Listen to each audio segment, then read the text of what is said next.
Western Australia's stunning coastline has recently been ravaged by a deadly predator. It was the second day in a row swimmers were forced out of the water. The community is under siege, with beaches closed and tourism in tatters. Human remains were discovered washed up on shore. Australia's largest state has become the deadliest shark attack zone on the planet. There's certainly a huge concern in the community. The great white shark. It's just a fierce, fierce creature. Responsible for 5 fatalities in just 10 months. 2 people were totally consumed, 2 were bitten in half, and the 5th one was so severely mauled. Now, these terrifying events, from the closest encounters... I just saw this massive shadow of a shark and just blood. Some who have lost. It's just one of those things that you just think will never happen to your family. And the lucky ones who survived. I thought, I'm dead. We explore why this terrifying phenomenon is happening. Clearly, something has changed. So little is known about sharks, and that's the problem. That's a massive shark. And for the first time...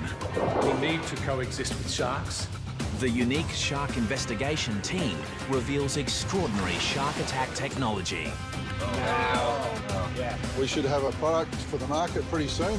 Which will change the way we enter the water forever.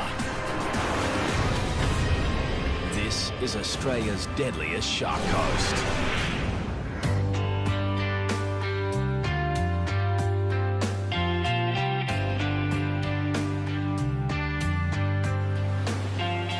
Western Australia's coastline spans over 12,000 kilometres of some of the most beautiful beaches in the world. But recently, they've become the most dangerous. Western Australia had a charm period between 1925, when there was an attack at Cottesloe, and 2000, when Ken Crew was taken at North Cottesloe. That's a period of 75 years in the metropolitan area.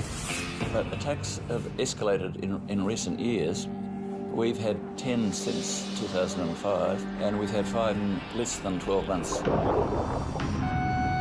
This unprecedented spate of fatal shark attacks has triggered a wave of fear amongst the West Australian community.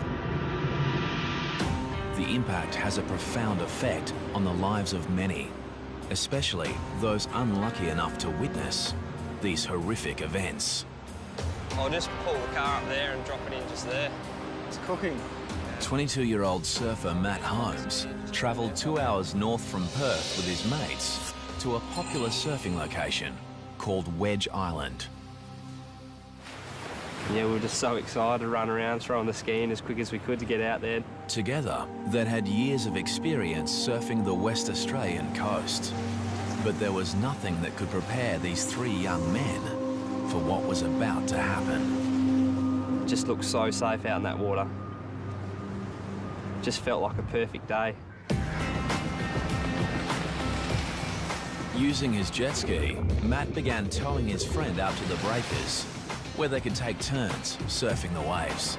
We'd been in the water for, I reckon, an hour and a half.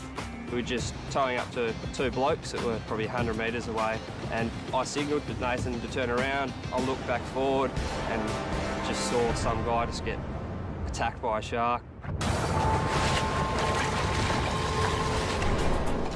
Matt watched in horror as the 5-metre great white shark moved through the waves like a torpedo.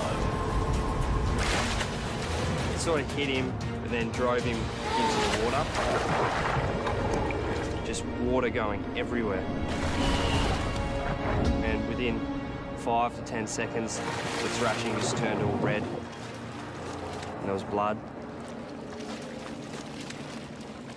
Matt quickly took his friend into shore. The guy's mate, he was just screaming at me. My mate's out the back. And I just remember holding the jet ski just flat out. I was just flying through the waves. And as I got close to the guy, a set came and I just hit the set flat out and I was just airborne. And when I was airborne, I looked over and I just saw this massive shadow of a shark and just blood. I just wanted to get him out of the water. I was so focused on getting him, I was leaning down off the side and the ski was rolling, and I heard like a thrash of a tail, and I turned behind me and the shark was behind the ski and just followed me around. I felt him nudge the ski and I just thought, oh, I'm going to roll over here. The great white then began to exhibit the behaviour of a top-order predator. And the shark just slowly just followed me around and was just sort of eyeballing me. It was just fending me off the guy. Just the way it was just hugging me off him, I couldn't get any closer. They say they bite humans and let go. This shark was determined. This shark was fending me off the body. This shark wanted him. Despite placing his own life at risk, Matt's efforts were to no avail. As I got closer to him, he just took the rest of him and dove off into the white water. No one on the beach that day could predict the horrific events that unfolded so quickly and that tragically took the life of Ben Linden. He was 24. His body was never recovered. Witnesses say the shark was at least 4 to 5 metres. With one bite, it cut the young victim clean in two. Ben would become the 5th shark attack victim in less than 10 months, and Western Australia would earn the unenviable title as the world's deadliest shark coast. Several beaches were closed yesterday. It was the second day in a row swimmers were forced out of the water. There's no doubt attacks are up. The question is why. As the media feeding frenzy on shark hysteria gathers momentum, A killer shark is prowling Western Australia's southwest coast. the authorities launch a full-scale shark task force to investigate why this is happening. The government had to respond to a situation of 5 fatalities. That was unusual, and clearly something has changed. I'm of the view, whether it's scientific or anecdotal evidence, that the number of sharks have increased, and that has proved to be a threat. Investigations into all 5 recent shark fatalities reveal just one suspect. The great white shark, recognised as the fiercest predator on the planet. Many believe their protected status over the past 15 years may be to blame. The great white shark's been protected in Australia since 1997 and in Western Australia for the same period. One of the enduring theories is that since their protection, their numbers have exploded.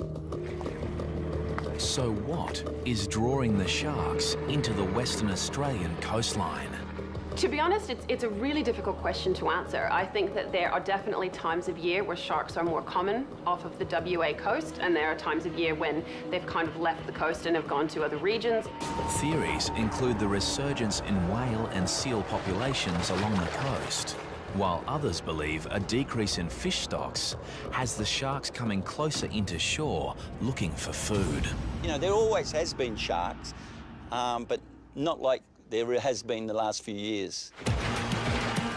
They're following the prey boats around while they're pulling pots every day. Sharks, and it'll probably be the same sharks, are following the boats because they're letting go of their old bait, and also it's attracting the smaller fish at feeding on that bait as well, so it's a very easy feed for them. Scientists believe a significant rise in the ocean's temperature may also be bringing sharks closer into the coastline, looking for cooler pockets of water. White sharks are more common in cooler temperate waters, but they do move very large distances out of those typical temperature regimes. The Department of Fisheries launches an extensive shark monitoring program to investigate the great white's movement patterns. The thing about white sharks is that they're an inherently difficult species to study, and the research we're embarked on now is probably going to take a number of years before we have any conclusive answers about how the sharks are using waters off Western Australia and how that relates to the frequency of shark attacks we've had in the last year. If the scientists were honest, they would give us those 3 little words, which are simply, we don't know. So little is known about sharks, and that's the problem.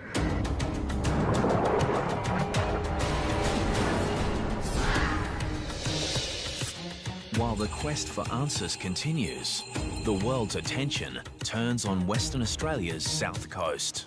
Peter Kerman was moored while diving, but the 33-year-old couldn't be saved.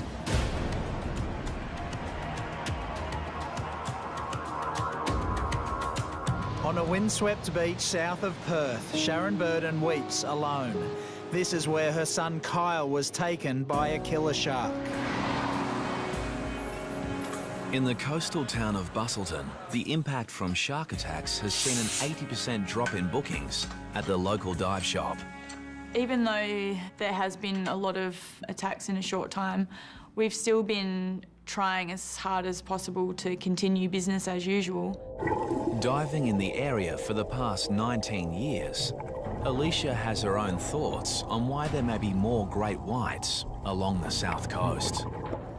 There are theories about why we've had so many attacks in such a short time, and one of them is because of a large female that has resided at Cape Naturalist for many years, and just the fact that a female resides there brings in males looking to mate. Could this be the rogue shark that claimed the life of 31-year-old father of two, Nick Edwards? That morning I was getting ready for work, and usually Nick would go down to Gracetown for a morning surf. Oh, let's get you ready for Daddy, hey? Nathan was at school and Lucy was waiting for him to get home because he would care for her while I went to work. This morning he didn't come home, so straight away I thought that he was hanging around for that last wave and he was going to be a little bit late. A short distance away in Gracetown, local surfer Rob Alder was watching from his balcony as his mate hit the waves. Rob was supposed to be with Nick, but fate kept him at home. I'd been watching him for about 20 minutes. I left the binoculars to put on my wetsuit. In those few seconds, there was a sudden and vicious attack in the water.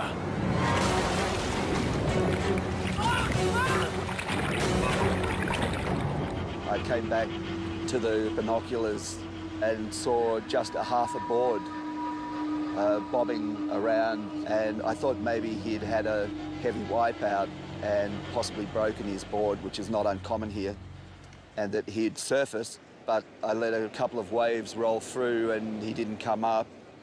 And then I figured something wasn't right. And so I jumped on my bike after calling the sea rescue. As I was cycling down the path, there was somebody running back up yelling, "Shark, shark." When I arrived down here on the point, my friend Craig was already in the water up to his waist. He started waving at me furiously, so I ran down to where he was. He was handling a person, obviously a surfer. He had a wetsuit on, and he was trying to get him out of the water, but the rocks are really difficult here. So together we managed to lift him, and it was then that I realised he'd been attacked by a shark. But in the frenzy, Rob had not identified the shark attack victim. He was about to get the shock of his life. There were quite severe lacerations on his upper thigh and the calf of his right leg. Nick. As they assess the victim's injuries, Rob Alder is shocked to discover it's his surfing buddy, Nick. But here, pressure here. I took the leg rope off my board and wrapped it around his thigh as a tourniquet and started CPR and mouth-to-mouth. The fellow surfers desperately tried to revive Nick until the paramedics arrive. Say yummy, baby. Meantime, Nick's wife, Melissa, is at home, oblivious to the drama that is unfolding. At that time, I was quite anxious and I started ringing the hospital. Yeah, can you tell me if someone's been admitted by the name of Nick Edwards? I thought something may have happened to him, like, you know, was hurrying home and had been in an accident.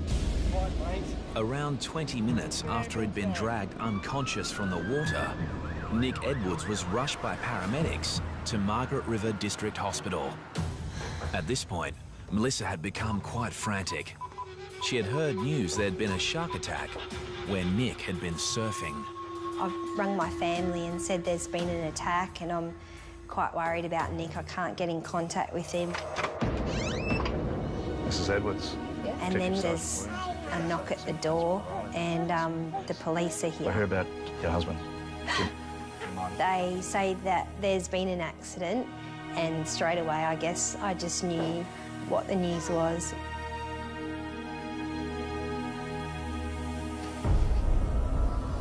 The victim was dragged from the water unconscious. He died on the way to hospital. For Melissa, coming to terms with her husband's sudden death had her reassess how she felt about sharks. When they are coming close to shore and putting people in danger, I think it's really important, if they can't be removed from the area, then that they are destroyed. Somebody said to me, what right do we have to play God with the sharks? There's no price you could put on a human life. But in the rising debate on culling sharks, conservationists fear the wrong message is getting across. White sharks are the apex predator in our marine environment, and it's really important to understand how important they are. If you take out apex predators in an ecosystem, all the other lower predators multiply and the whole system comes out of balance. So we do need to protect white sharks, and if people enjoy eating local seafood, they enjoy scuba diving, whatever it is about the marine environment they enjoy, they have to understand that white sharks are critical to maintaining that balance.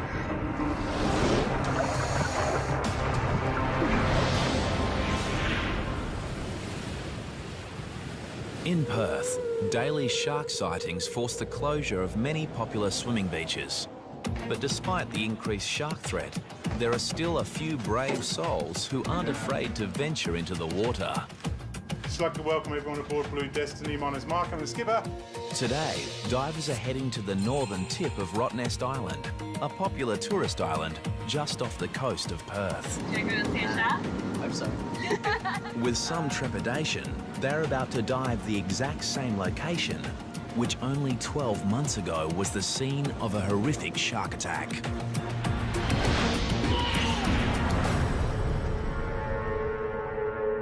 It was late October when 32-year-old American diver Tom Wainwright met his fate. Anybody who's taken by a shark is unlucky, and Tom Wainwright was particularly unlucky. There had never been a shark attack at Rottnest in all the 100 and something years that people have been going there. Sergeant Pete Bayan was on duty that day. He was called to investigate the circumstances surrounding the attack. Tom and his two friends, Alison and Justin, had decided to go diving on the north of Rottnest. They're all qualified divers. But despite being with his two dive buddies, Tom decided to dive solo. It was a fateful decision, as moments after entering the water, Tom was attacked by a 4-metre great white shark.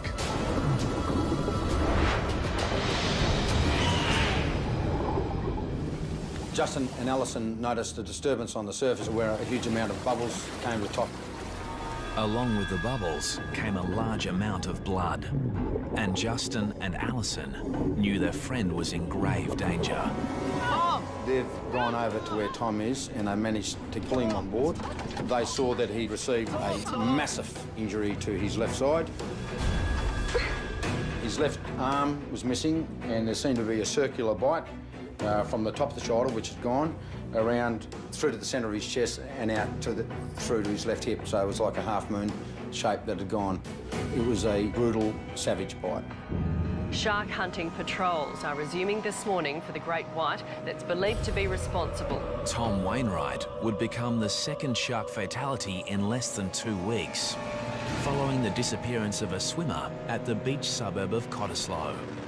After 2 days of searching, the only trace of Bryn Martin are his speedos, triggering speculation that a rogue shark may be responsible. And for shark author Hugh Edwards, it's a theory that should not be ruled out. it is not unlikely that you've got one shark that is either old and finding natural prey difficult to catch, or has found how easy human beings are to catch. The problem is it's very hard to collect direct evidence of what shark's been involved in an attack. But based on all the circumstantial evidence, such as the size of the shark, the locations, the periods between shark attacks, there's not a very strong case that the same shark has been involved in all of our attacks over here. Serial offender or not, the Western Australian government moves to allow the killing of any shark that poses an imminent threat. If a shark is staying around a popular tourist beach area and staying within that vicinity, it's got to feed. That's the harsh reality, so there is a threat there. I take a view that we have a responsibility to protect people using the beach, particularly families and young children. So this deadly hunter has now become the hunted. The baited hooks were set up in a capture and kill operation, the first of its kind in WA. One of the big problems is actually even establishing what an imminent threat is. If a shark is seen and has been spotted and people have been removed from the water, then there really isn't an imminent threat anymore. So it seems to be quite an impractical policy, but the impact it's having on people is actually to increase the fear that we're trying to remove without really making people safer. As an alternative to killing sharks, the government assembles a special team of shark experts at the University of Western Australia to investigate how to make people feel safer in the water. We've got the 2 white shark brains here. Professor Sean Collin, a world leader in shark sensory biology, leads a team of specialists who have spent many years attempting to understand shark behaviour. The great white shark is one of the largest predators in the world of the cartilaginous fishes family. It's been around over 400 million years and has developed a whole battery of sensors that makes an exquisitely tuned predator. The team's research into shark sensory systems has led to the development of new shark deterrents, which the team is now preparing to. This show was created for you and your family to watch together. Welcome to Nat Geo Wild. Test in the field. For the first time, they are packing up their entire laboratory and taking it into the domain of these deadly predators. This is a large undertaking, but I believe this is a wonderful opportunity to restore confidence of the public to re-enter our beautiful waters. As they embark on their 1,100-kilometre journey north, the team is hopeful that they'll get some results. Whenever you are developing something in a lab, however great it is, you need to go and test it with some real sharks because they're going to be the ones that tell us whether it works or not. Shark scientists from the University of Western Australia are about to test new shark deterrent technology in an effort to make people feel safer in the water. At a remote beach location, the Oceans team is about to trial an eco-alternative to the highly controversial shark nets that are used in some parts of the world. Netting on beaches has been used for many years to deter sharks, but there's a lot of evidence now to suggest that that is not effective and that, in fact, sharks and many other marine life are killed by these nets. The alternative is a bubble curtain, which quite simply is a wall of bubbles designed to interfere with the shark's senses, including hearing, as well as the shark's lateral line. Lateral line extends over the head and flank of all sharks and detects very minute water movement as the animal moves through the water. Research suggests that sharks will be frightened away by the interference caused by the bubbles. This theory is reinforced after a few days of testing in the field. Oh, and you can see it perfectly how he's well within the testing area. Sharks are recorded entering the bubble-free zone, while amazingly, no sharks venture into the bubble net area. We've taken something that was developed in the lab, we've shown we can actually test it in the field, so it's been an absolute success. The team is hopeful that one day bubble curtains will become an eco-alternative to shark nets around the world.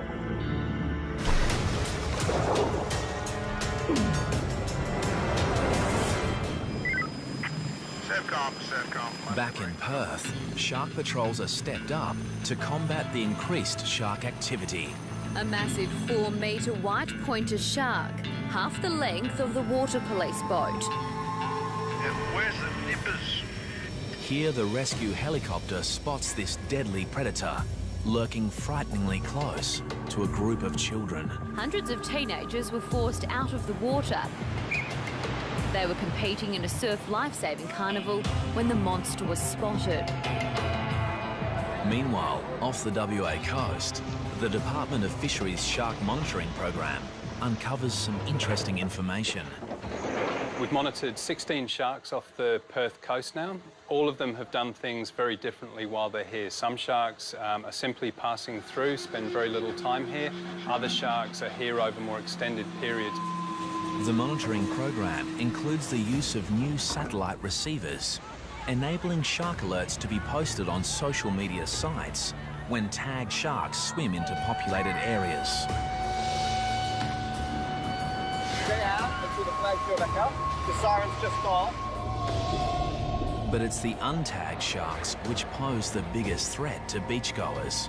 And for that, it's up to the surf lifesavers. Surfcom, this is Sorrento Patrol. Volunteer surf lifesaver Bernie Williams knows firsthand how vulnerable we are in the ocean. A group of friends decided we'd like to get a scuba ticket. So that was probably 30 years ago, and I've enjoyed it ever since, till recently. A few years ago, Bernie was with these same friends, diving an ocean reef off the coast of Perth. We're just cruising along the reef. I heard a boat coming quite close to our boat where he'd been anchored. So while Brian and Jenny carried on the reef, I went up to the surface, checked, couldn't see a boat near our boat. So I then came back down. I couldn't immediately see my dive buddies, Jenny and Brian. Suddenly alone in the ocean depths, Bernie searches for his friends. And then, out of the blue comes his worst nightmare. A 4-metre great white shark on the attack. I just felt this sudden impact on my side, and I was pushed through the water. I saw a big black eyeball within about 5 centimetres of my face. My arm was in its mouth, and the alarm bells just went off in my head. Miraculously, Bernie managed to free his arm from the massive jaws and was able to make his way to the ocean floor to seek shelter. Then my arm really started hurting quite badly, and the water started getting a very polluted look to it, a very sheeny look to it, and I realised that I was bleeding quite badly. Things couldn't get much worse for Bernie until the great white continued to stalk its prey. The shark was just circling. I had my spear gun with me. To fend the shark off, I poked it in the nose as it rushed me. I think it knew that it had a meal there. I was tucked up against the reef watching the shark when I felt someone touch me on the shoulder, and it was the dive buddies. Literally, as soon as I felt the touch on my shoulder, the shark just turned around and it disappeared. But Bernie's ordeal wasn't over yet. That trip from the bottom to the surface had to be the most frightening trip you could ever think of, because the speed of these sharks, it could have quite easily attacked us and made mincemeat of us in the water. Finally, they reached the surface, and with the help of some nearby fishermen, all 3 divers make it to safety. Bernie realises it was a lucky escape. He attributes his survival to a portable shark repellent device.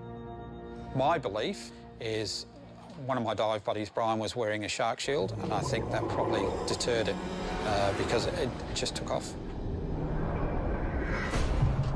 The shark shield works by emitting an electrical current that theoretically deters sharks within a 3-metre radius of the device. Shark right at the surface. Big one. Right now, the shark shield is being tested by the oceans team off the WA coastline. So we're just attaching the shark shield to the top of the rig here. The scientists have baited and set a number of stereo camera rigs, and all they have to do is wait. Recent testing using the shark shield on great whites showed the device had a clear effect on the animal's behaviour.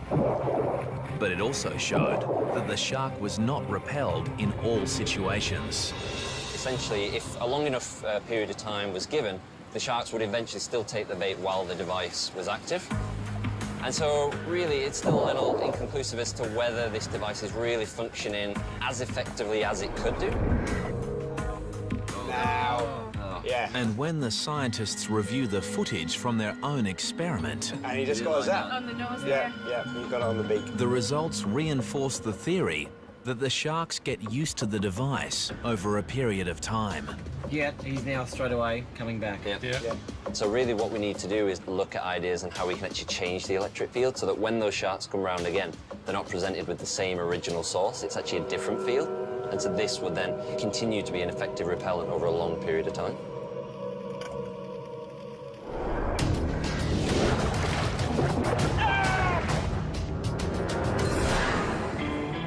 It's not just surfers, divers or swimmers that are at risk. Any surf craft on the water is in danger of being attacked by sharks. As Martin Kane discovered while surf skiing with friends at a popular beach just north of Perth.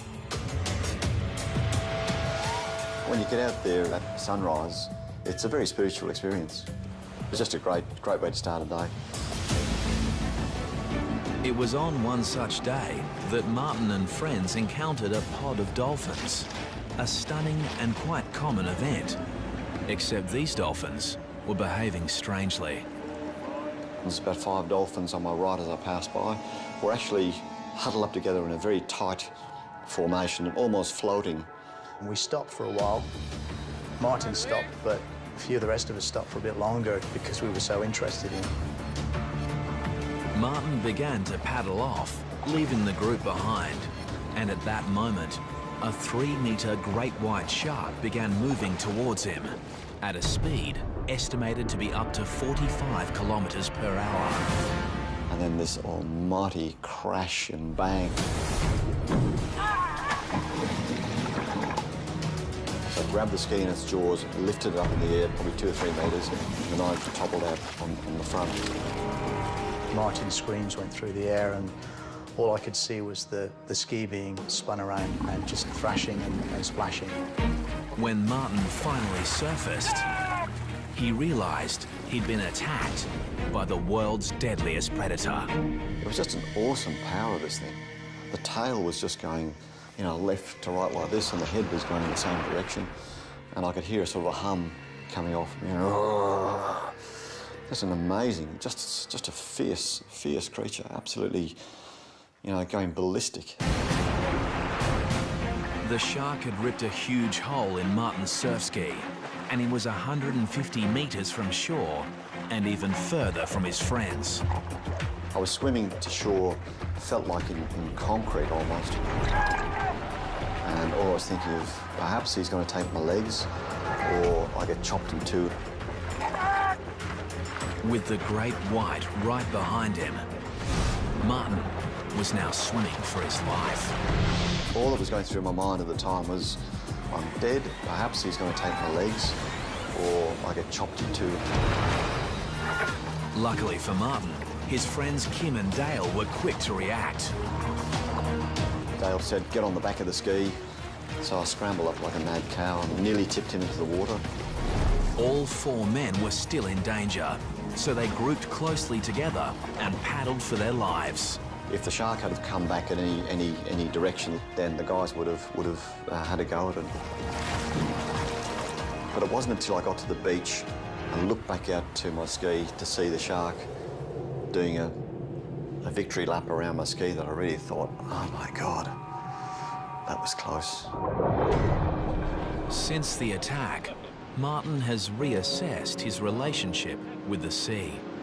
It's changed the confident attitude that we used to have, you know, go out in the mornings, bit of deep breathing, you know, fresh air, dolphins, to the sharks out there, you know.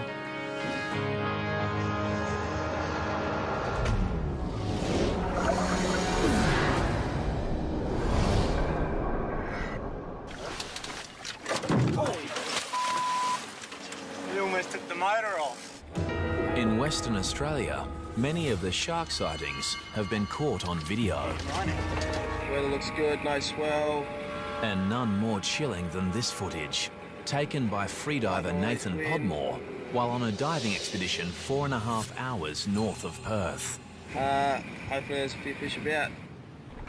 When Nathan and his friend Dave enter the water, there are a few fish about, but just not the ones they were expecting. In the water for a couple of minutes. And just next minute, just heard Dave just scream my name. There was definitely something in his voice that just said, we're in a bit of strife. And I turned around and it's just like, whoa. The two young men are confronted by a 4-metre great white shark. It was unbelievable. Just look, they're like a torpedo underwater. They're absolutely massive. And it came in straight at us both, and it sort of just broadsided in front of us. I had a good opportunity to just give it a good whack, sort of as hard as I could whack. I punched it in the side of its face, and it didn't like it much. Incredibly, Nathan and Dave were able to scramble aboard their boat. You don't see one of them every day, and you don't want to see one of them every day. It's something extraordinary. On this occasion, the boys were lucky to have a spear gun for protection. But in most cases, the only thing between you and a shark is the wetsuit. And off the coast of Western Australia, the ocean scientists believe they've finally found a way to make the wetsuit shark-proof. Dave, so these are some of the wetsuit designs that we've come up with using... After years of research, they're about to test new wetsuit prototypes, which have been designed in conjunction with a leading product developer. The most common question that we get asked when anybody gets a wetsuit is, I don't want to look like a seal, and what colour do sharks like? Well, we think now, based on the science that's been done, the research that's been done so far, we know the answer to that question. The answer comes following the Ocean Institute's compelling study of the evolution of the shark brain. Here, Dr. Kara Yopak compares the brains of a great hammerhead shark and a manta ray with the smallest brain of them all. Believe it or not, that's the brain of the great white shark, which is actually quite small relative to its body size. But what is really impressive about the great white brain are these visual brain regions, which are these two lobes located here. And this is the part of the brain that receives the majority of visual input. So what this tells us is that the great white is actually a very visual predator. And so it's far more likely that using a visual repellent is going to be more effective in this species. This leads to the research team's breakthrough discovery, revealing sharks may actually be colorblind. Once you know what the shark can see, you can then start to design things which will either be very visible to the shark or actually quite cryptic to the shark. With this knowledge, the new prototype wetsuit designs include a camouflage suit for divers, while surfers will adopt a striped base pattern, much like a poisonous sea snake, and shown underneath this surfboard. The strategies are twofold. One is a can't see me strategy, cryptic in the water, and the other one is a can see me but don't eat me strategy. The idea being that even though you're perceived, you're not perceived as a meal. Today, the Oceans team is about to test the camouflage design against the popular black wetsuit. Each test wetsuit will be filled with a mix of fish and tuna oil attached to a stereo camera rig. Hi, Caroline. And lowered to the ocean's depths, where hopefully some sharks will take the bait. Just watch the waves, boys. And now, the answer to the biggest question of all. Do the shark-proof wetsuit designs actually work? That used to be our experiment. Because it looks like one of the wetsuits has just become shark food. I think we might have found a shark. Oh my... We've just pulled the treatment out of the water. The black wetsuit has had significant shark attacks, significant damage. Take it down the back, Caroline. Have a look at the teeth mark. The black wetsuit appears to have been mauled by a shark. So now the team is anxious to see if the camouflage wetsuit has been attacked, or whether the new design really is shark-proof. We've just pulled out one of our designs as well, and that hasn't suffered any damage at all, so very good early signs. The team retrieves the underwater camera and reviews the footage to find out what actually happened. And there she goes. Okay. She's having a bite. Right. Look at that, she's nearly getting the barrel in her mouth. That's a massive shark. This huge tiger shark destroys the traditional black wetsuit in one bite, desperate to get the bait hidden inside. And this is the control. And to reinforce the science, even though this barrel is filled with the same bait, this deadly predator shows little interest in the new camouflaged wetsuit, leaving it completely unscathed. If you compare this with what happened with the control, I mean, while it might be early days, there is no denying this is a significant breakthrough, which may just revolutionise the world's wetsuit market. It's full steam ahead from here. We'll continue the science and the research, and we should have a product for the market pretty soon that's going to make people feel a lot more comfortable about being in the water.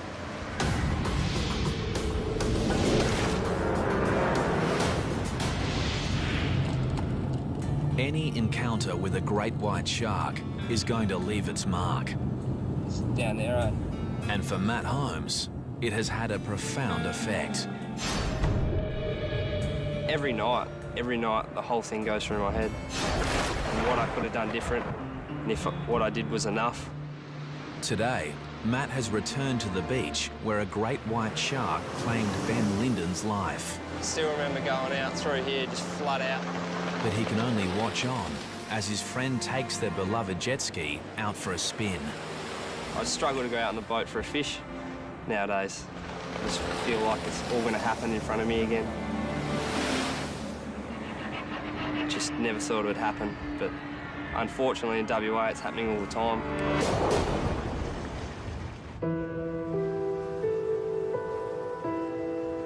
Going back to Gracetown is a good feeling for me and the children because that's where we feel closest to Nick.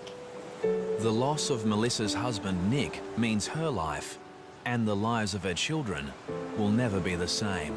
Because Lucy's quite young, we go down onto the sand and there's a cross still in the sand, so she decorates it and plays in the sand. And despite a great connection to the ocean, the young family isn't ready to venture back in. And I know Nathan's never going to go in the water again.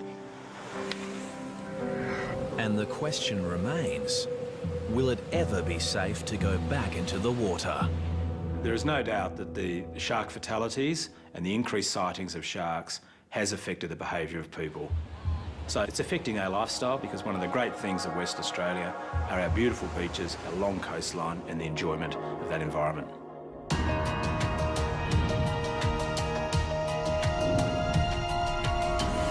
Despite the great white shark being the apex predator of the world's oceans, that's a massive shark.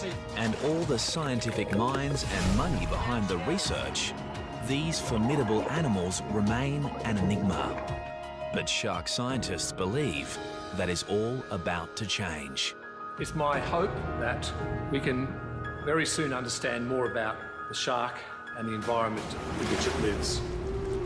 We need to coexist with sharks. Their presence within our ecosystems is vital.